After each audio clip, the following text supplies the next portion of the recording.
சிறிய இடைவெளிக்கு பிறகு மீண்டும் டீம் டி கம்பிகள் வழங்கும் கேள்வி நேரம் நிகழ்ச்சிக்கு உங்களை மிகுந்த அன்போடு வரவேற்கின்றேன். இடஒதுக்கீடு குறித்து பேசிக் கொண்டிருக்கின்றோம். சமூக வலைத்தள கருத்துக்களை பார்த்துட்டு மிக விரைவாகவே வாதத்திற்குள் நகரலாம். சமூக வலைத்தள கருத்துக்கள், கலை, சைக்காலஜி. இன்றைய நவீன தொழில்நுட்ப காலத்திற்கேற்ப அனைத்து மக்களும் முன்னேற்றம் அடைவதற்கான வாய்ப்புகள் அமையும் விதமாக விகிதாச்சாரத்தின் அடிப்படையில் இடஒதுக்கீட்டு முறை மிக மிக அவசியங்கிறாரு. வகுப்பு வாரி இடஒதுக்கீடு என்ற தளத்திலும் நாம் பேசலாம். கலைவண்ணன், ஓராண்டு இந்திய அரசின் ஆட்சிப்படத்தில் இருந்தும் கூட அவர்கள் பொதுவான கருத்துக்கள் செயல்கள் செய்யாமல் பிற மத சுதந்திரத்தில் தலையிடுவது, இழிவுபடுத்துவது போன்ற சம்திங். அவருடைய விஷயம் என்னன்னு நான் புரியலை. அடுத்ததுக்கு போகலாம். குறுகிய கால ஆட்சியிலேயே அவர்களின் நிலைப்பாடுகள், கருத்துக்கள் ஒரு குறிப்பிட்ட சமூகம், ஒரு குறிப்பிட்ட சாதி மக்களுக்கு எதிராகவே உள்ளது அப்படிங்கிற ஒரு அரசியல் ரீதியிலான குற்றச்சாட்டை தான் வச்சிருக்கிறாரு. நியாமத் அலி, வட இந்தியாவில் ஜாட் போன்ற முன்னேறிய சமுதாயம் எல்லாம் இடஒதுக்கீடு கேட்டு போராடி கொண்டிருக்கின்ற பொழுது எங்களுக்கு இடஒதுக்கீடு வேண்டாம் என்றும் எங்களை உயர்ந்த சாதி என்றும் அறிவித்துடுங்கள் என்று யாராவது பேசினார்கள் என்று சொன்னால் பிஜேபியை சேர்ந்தவர்கள் நபர்களாக சொல்கிறார்களா என்று தெரியவில்லை அப்படிங்கிறத வச்சு அவருடைய கருத்து அதுவாக இருக்கிறது. குட்டிப்பத்து, தனியார் துறையில் இடஒதுக்கீடு வேண்டும் என்று சிலர் கூறுகிறார்கள். அப்படி ஒரு சட்டம் போட்டால் நாட்டில் ஒருவரும் தொழில் தொடங்க மாட்டார்கள். இதனால் நாட்டின் பொருளாதாரமே அடிபாதாளத்திற்கு போய்விடும் அப்படிங்கிறாரு.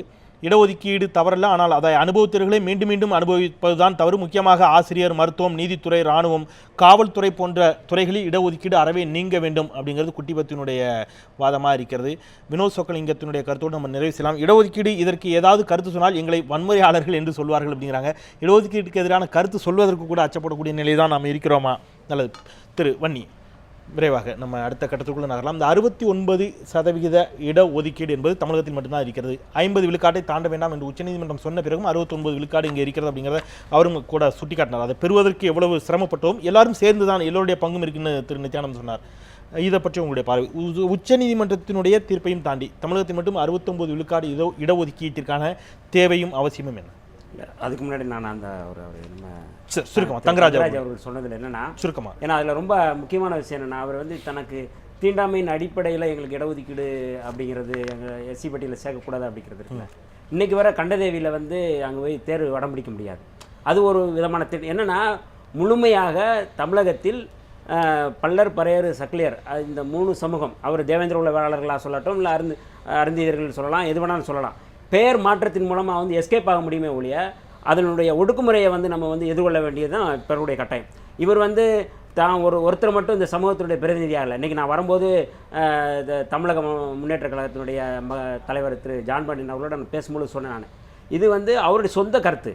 இது வந்து முழுமையாக என்னென்னா, அது வந்து அந்த தேவேந்திர அமைப்புக்கு வந்து ஒரு பொது வாக்கெடுப்பு நடத்தினது மூலமாக தான் வந்து அதை வந்து இது பண்ண முடியுமே ஒழிய அது அவருடைய கருத்தாக இருக்கட்டும். அதை வைப்பதற்கான உரிமை அவர்களுக்கு இருக்கிறது, அவங்க வச்சிருக்காங்க.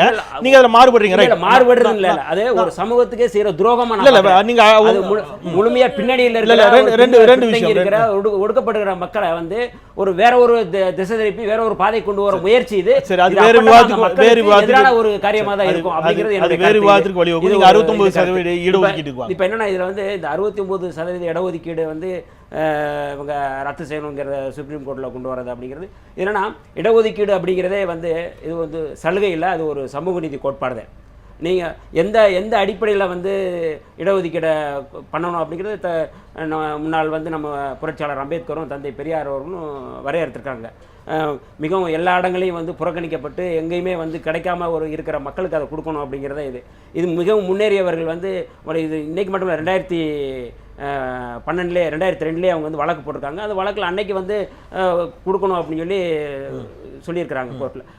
அதை ஃபாலோ பண்ணியே இன்றைக்கி திரும்ப திரும்ப கோர்ட்டுக்கு போகிறது அப்படிங்கிறது வந்து முழுமையாக சமூக நீதிக்கு எதிரான செயலாக தான் நான் பார்க்குறேன். நான் திரு நித்யானந்தன் அடிப்படையில் இந்த கிரீமிலேயரையும் இணைத்து கொண்டு இடஒதுக்கீடு கொடுக்கப்பட வேண்டும் அப்படிங்கிற கருத்தும் இங்கே கூட சில சமூக தளத்தில் ஒரு கருத்து பார்த்தோம். இப்போ ஒடுக்கப்பட்ட சமூகத்திலேருந்தே ஒருத்தர் வராரு, இடஒதுக்கீடு பெற்று அவர் பலன் அடைகிறார்.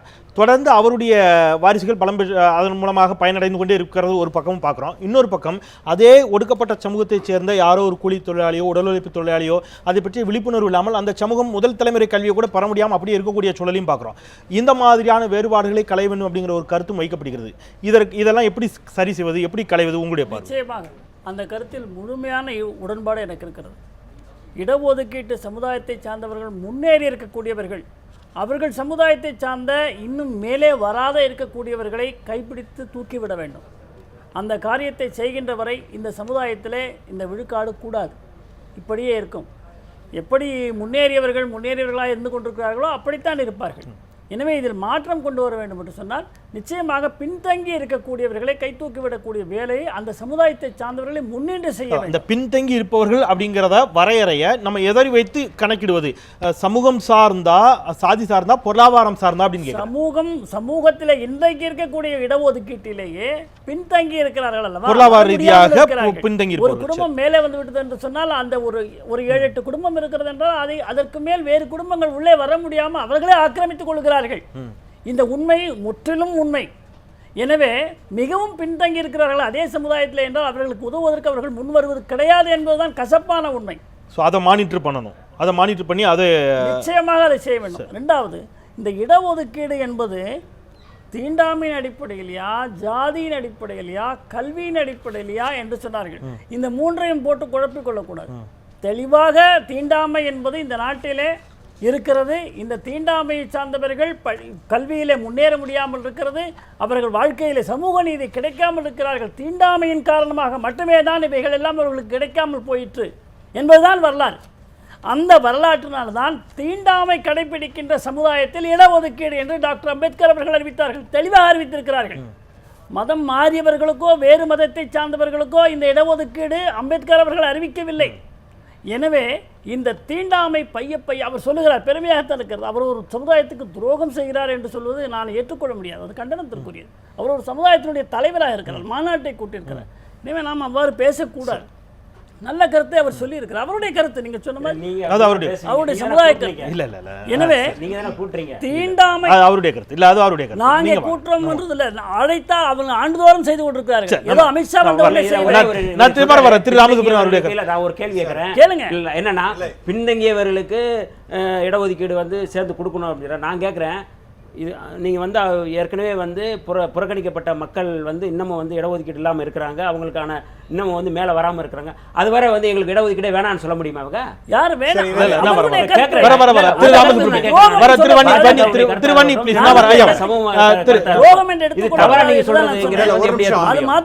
ஒரு விஷயத்தை அவருடைய கருத்தையும் கேட்டு வரேன், திரு நித்யானந்தன் அவருடைய கருத்தையும் கேட்டு. சார், இப்போ பிஜேபியினுடைய கருத்து என்பது ரொம்ப தெளிவானது. எஸ்சி அப்படிங்கிறவங்களுக்கும் எஸ்டி என்பவர்களுக்கும் அவர்களுக்கு கட்டாயமாக இந்த ஒதுக்கீடு என்பது கட்டாயம் வேண்டுங்கிறதா சொல்லிக்கொண்டே இருக்கின்றார்கள். இல்லை மாற்று கருத்தே கிடையாது. அதே நேரத்தில் இந்த நம்ம பேக்வேர்டு கம்யூனிட்டிங்கிறது அது வந்து பல மாறுதலுக்கு உட்பட்டது. ஏன்னா அதில் தான் இந்த கிரீமி லேயர் என்கின்ற வருகின்ற ஒரு சமயத்தில் 1 லட்சம் வருமானம், அது வந்து 3 வருஷத்துக்கு அவங்களுக்கு வருமானம் தொடர்ந்து வருமேயானால் அவர்கள் முன்னுக்கு வந்தவர்கள் அப்படிங்கிற மாதிரி அவர்களுக்கு அடுத்த ஜெனரேஷனுக்கு கூடாது அப்படிங்கிறது ஒரு பேச்சு வந்தது. அடுத்தது அது 6 லட்சம் வருமானம் அப்படிங்கிறதுல அது ஒன்றும் குறைவானது இல்லை. 50,000 மாதத்துக்கு வருகின்றது என்பது குறைவானது இல்லை. உயர்திரு இல கணேசன் அவர்கள் ஒரு அற்புதமான ஒரு தலையங்கம் ஒரே நாடில் போன இஷ்யூவில் எழுதியிருந்தார். அதாவது ஒருத்தர் ஒரு ஹாஸ்பிட்டல் கட்டுறாரு, அங்கே ஒரு 15-20 ரூம் இருக்குது. அங்கே இருக்கிற ஹாஸ்பிட்டலில் எதுக்காகனா ரொம்ப உடம்பு முடியாதவர்களுக்கு நாம் உதவி செய்ய வேண்டும், மருத்துவ உதவி செய்ய வேண்டும் அப்படிங்கிறதுக்காக அங்கே கூப்பிட்ருக்காங்க அப்படின்னு சொல்லிட்டு அவங்க உட்காந்துருக்காங்க. அவருக்கு ரொம்ப சந்தோஷமாக இருக்குது, ஏன்னா அவங்களாம் ரொம்ப ஏழ்மையானவர்கள், அவர்களுக்கு உதவி தேவை என்று. அதற்கு பிறகு ஒரு 6 மாதம் கழிச்சு போனால் நான் வந்து இப்போ ஒரு 10 மட்டும் இல்லை, ஒரு 25 இன்னும் கூட கட்டியிருக்கேன் அப்படிங்கிறார். அடாடா ரொம்ப பிரமாதமாக இருக்கேன்னு சொல்லிட்டு அதையும் ரொம்ப வாழ்த்திட்டு போகிறார். இன்னொரு ஒரு வருஷம் கழிச்சு இன்னொரு 20-25.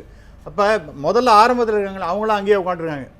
அதற்கு பிறகு 12 பிறகு அதுக்கு 25 ஆச்சு, 30 ஆச்சு, 35 ஆச்சு.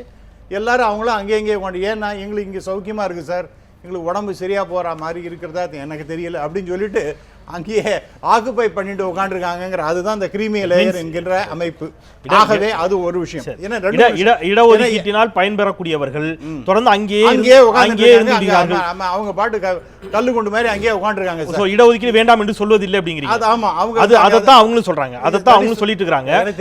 ஏற்கனவே பல 1000 ஆண்டுகளாக அத்தனை பலன்களையும் சமூகத்தின் அத்தனை பலன்களையும் அனுபவித்துக் கொண்டிருப்பவர்கள் இங்க வந்து இல்ல ரிசர்வேஷன்ங்கிறது யாருக்கு? நான் சொல்றது கல்வி, வேலைவாய்ப்பு உள்ளிட்டவற்றில் ஒரு புள்ளிவரம் கூட இருந்தது. ஆனால் அது 2005 எடுக்கப்பட்ட புள்ளிவரங்கிறதுனால அதை நான் இங்க எடுக்கிறது முறையா இருக்காங்கன்னா அதை தவிர்த்தேன். ஒருவேளை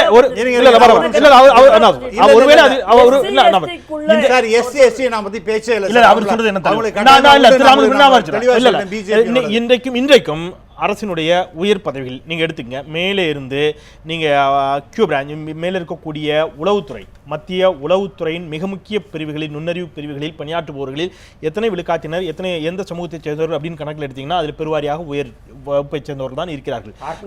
சென்னை உயர்நீதிமன்றத்தில் இந்த பிரச்சனை வந்துச்சு. நீதிபதிகள் நியமனத்திலே நீதிபதிகள் ஒரு குறிப்பிட்ட சமூகத்தைச் சேர்ந்தவர்கள் தான் எண்ணிக்கை அதிகமாக இருக்கிறது அப்படிங்கிற ஒரு பிரச்சனை இல்ல. அவர் வழக்கறிஞர் அதுக்கு மேபி எண்ணிக்கையோட அவர் மறுப்பு சொல்வாருன்னு அப்ப இல்ல ஏன் நான் சொல்றேன்னா இன்னைக்கு நாம வந்து 69 எனக்கு கொடுக்கக்கூடிய நேரம் ரொம்ப சுருக்கமா பேசிட்டே இருக்க முடியாது. ஆகவே எனக்கு என்ன பாயிண்ட் என்னன்னா ஒரு you have to draw a line. இதுக்கு மேல திஸ் ஃபார் நதிங் பியாண்ட் அப்படிங்கிற மாதிரி இதை கட் ஆஃப் பண்ணி ஆகணும். இப்ப சுப்ரீம் கோர்ட் கேட்கின்றது இது வந்து ஏன்னா இது 63 இந்த கொஸ்டின் வந்தது. இந்த மாதிரி நீங்க 50க்கு மேல போக அதையே ரீட்ரேட் பண்ணி சாணி கேஸ் வந்தது. தனியார் துறை இடஒதுக்கீடு பத்தி ஒரு கேள்வி வந்துச்சு. தனியார் துறை எல்லாம் கொடுக்க கூடாது அப்படின்னு சொல்லி கொடுக்க மாட்டாங்க. நீங்க அதை உடன்பட மாட்டீங்க.